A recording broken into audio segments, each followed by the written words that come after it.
What is up, guys? Colby Dissinger here, and I am finally going over my ePortfolio. Super excited to do this. That means the end of another master's program, and I think it was a great success. So, here is my ePortfolio for MIT 885 Instructional Technology Practicum. I hope you enjoy it. First thing I have is an introduction video, and you can watch this at your leisure. Just introducing myself, a little background about that I'm a physical education teacher, and my expectations for the MIT program and what I was hoping to get out of it, what I did get out of it, and so forth. My technology philosophy is also in the candidate info, and what I basically talk about in this is that we are in a society that technology is becoming extremely important, and I teach in a field where I feel like technology and physical education have for years been apart, but how can we intertwine it in a way that's really balanced? I feel like there are a lot of people out there that I follow on Twitter that are gung-ho on putting technology into the classroom, where I kind of struggle with that at times, but then I also see, I don't want to be naive and say, well, we can't do any sort of technology in physical education. I think there are times where we can warrant that. For example, I did a fun trick shot video with the kids once where we used iPads. I also used iMovie myself. I used the technology myself as an educator to enhance the learning experience, but I rarely put the iPads in the kids' hands. But another example is when we do a bowling unit, it's fun to have their scorecard. There's a free bowling score app on there to use it. So again, my philosophy on technology and physical education is that I believe that there is a place. It's just about balancing. And my balance in phys ed is going to look different than one in a general education classroom, because I really do think the kids are overstimulated with all these devices, not only in school but at home. So I feel like part of my job is to give them a nice screen break. But again, there is some place for it for sure. I also have my resume. It's a little breakdown of who I am, and if I was to apply for a job somewhere, but I don't feel like I'm going to be doing that. I plan on being in this building until I retire, or they fire me, which could happen. But just a little bit of my background. I will have a degree, master's degree in instructional technology. I got my first master's degree in special education from KU. I was a special education teacher in the district for 5 years. And before that, I went to Indiana University, where I got my undergrad degree, also in special education and computer education, believe it or not. I student-taught computer dimensions.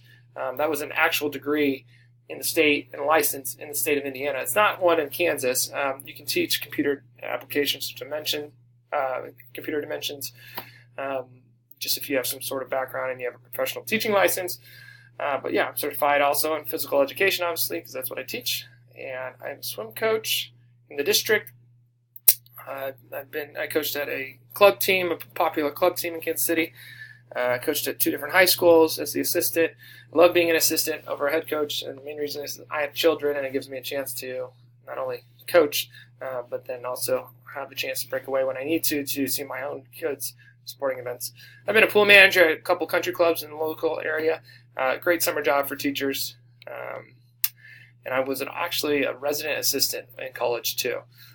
So I was in charge for 2 years. I was in charge of a floor at Indiana University in one of the dorms. So there's my resume. Right here under activity evidence, my professional development plan. Just kind of a rundown of what I'm hoping to use or did use technology for. For example, we had kids. I used iPads to help kids through the 11 steps of success in archery. We were doing an archery unit, and it was fun to record the kids so they can literally check off all the steps to success. Archery is not just grab an arrow, load it, and shoot it. There's a lot of different steps to get to where we want to. And so they were able to record themselves, and we could go back and say, you see how you skip this set, see how your hand's not in the right spot, and so forth. So it was a lot of cool. It was a lot of fun. I also used Kahoot for that. Just kind of test them on what they learned.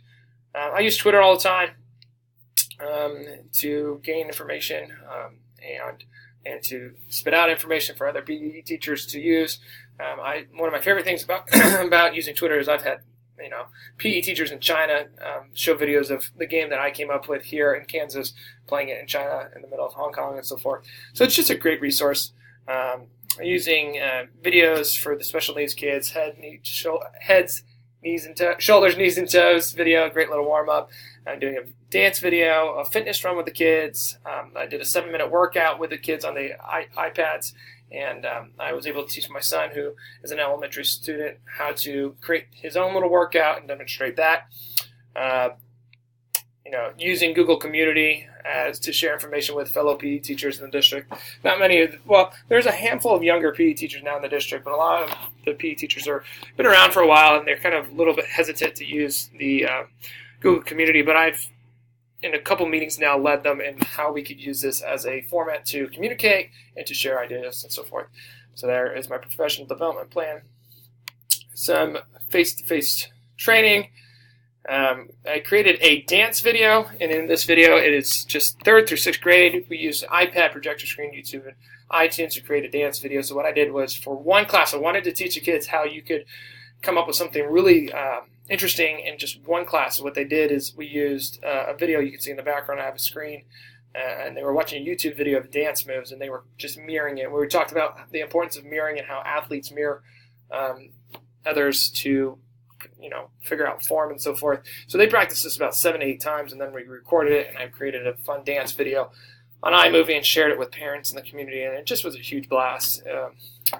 So the kids were a lot of fun. So that is this is the process of doing it, and also in that process you can see the actual dance video. And if you haven't seen it, you should check it out. It's actually really fun. Here's my son and I at home on a snow day creating a 7-minute workout, airplaying it up to the TV. And so my kids actually like to do this. In fact, if my kids are like arguing at home and they're just kind of, especially with all those snow days, they're kind of antsy, I'll have them create a workout and put it up there just to kind of burn some energy and so forth. And here's a fun WebEx video and using Google Documents. This guy right here is a fellow PE teacher in the district. He just came back from administration to teach elementary PE, and he was asking me questions about what I do for field day. So it was really fun to use WebEx, and I shared Google Documents and walk him through all the steps to how I have success with how I run my field day. And I know that he's using some of my formats to create his field day too. So it was a great way to collaborate with a PE teacher where we really didn't have time to go over to the other person's place to meet up. We were supposed to be in building, but we were able to still communicate, and I was able to help him with preparation for field day. Here are some professional presentations. Again, this is me going over Google Community, and this is what I've done with my fellow PE teachers and how we can collaborate and share videos and ideas and concepts on Google Community. And I really hope this throughout the time the PE teachers really start to adapt to this, and they're really kind of open-minded to it, and it becomes like an ongoing database of information. This is a Team Shake application right here, and I use this all the time on breaking kids into groups. The old school method of lining the kids up and going 1, 2, 1, 2, and all that. Kids shifting around, and it's just kind of a time waster too. So what I do is when the kids walk in and they're warming up, I can mark who's absent, who's here, and then if I'm doing an activity like I'm doing pickleball games, I can quickly break them into teams without any. The kids typically don't argue about the teams because I say the iPad pick the teams, or if I need to select one tagger, this is a great app to just select one tagger with, and the kids typically don't have a fit about it because I'm not the one making the selection, the iPad is. And it's just a great application for PE teachers. Lastly, this is kind of a breakdown of how I made the iMovie video of the dance video, something that I would recommend watching. It is kind of difficult, but I have some background in developing videos. In fact, when I was in high school, I took a broadcast technology class, so we did a lot of video editing. I think it's fun, but how you can now, another example how you can incorporate technology into your teachings, even in PE. Article summary. I had 3 articles. The first one was how technology can benefit physical education. I wanted to take a positive spin on how we can integrate technology into physical education. So found a fun article about that, and had a summary on on what that article was finding the benefits are. And then I wanted to kind of go the opposite direction on the second one, and how it can be harmful, and how too much screen time can actually impact kids negatively, because I wanted to show both sides of it. So the second article is on the other side. And then adaptive physical education assistive technology, how we can use technology and adaptations to help kids with special needs. Now, technology is not just computer screens and so forth. It can be low tech. Low tech would be as simple as a pencil. But for example, in physical education, using a ramp to help a kid push a bowling ball down, that is a form of technology. That ramp is a form of technology, and how that can help kids with special needs. So this was a good article about adaptive physical education and assistive technology, and I wrote a summary about that. Some extra resources. I actually watched some other guys, looked at some other guys' site, kind of like how he set it up a little bit, but these are my extra resources right here from the different classes, just on creating a Google site, Google Docs, and using application stuff. And I really gained a lot. I felt like one thing I gained a lot from this program is how to use this MacBook a lot better, and using Google Chrome and applications and so forth. That I felt like, honestly, I guess I'm 35, but I felt like I was somewhat out of touch, because like when I was using technology a lot when I was younger, it was Microsoft Word and all that kind of stuff. So this has really kind of helped me catch up with modern day technology. I thought I was caught up, but apparently I wasn't as much as I thought I was. A couple of reviews. This is a review from a friend. In fact, this is the guy that was helping me with that I was helping with his field day, and just it was fun to see that he was actually proud of me for what I was doing, and hopes that I can help use technology to bring it to the district, and encourage others to use technology in our field. And then I had a peer review from someone in our class, Sam, who did a great job reviewing. In fact, after he made some comments, I went back and I changed my site. He made a comment about just consistency in the site, so I did make some changes, and I actually added my introduction video. I didn't have it, and I thought that was beneficial. So I really like peer review. It's sometimes hard to take criticism, but his was constructive. Both of these were constructive, and I'm kind of a guy that says I don't need verbal praise, but I know my love language is words of affirmation, so it is kind of nice hearing compliments and so forth. So just a reflection on here's my reflection, and just a reflection on my experience at MIT. I kind of went into it, and if I'm being honest, I went into it to go up on the pay scale. I already had an undergrad and master's degree, so it's kind of, I'm at the point where I need to take classes to advance on the pay scale.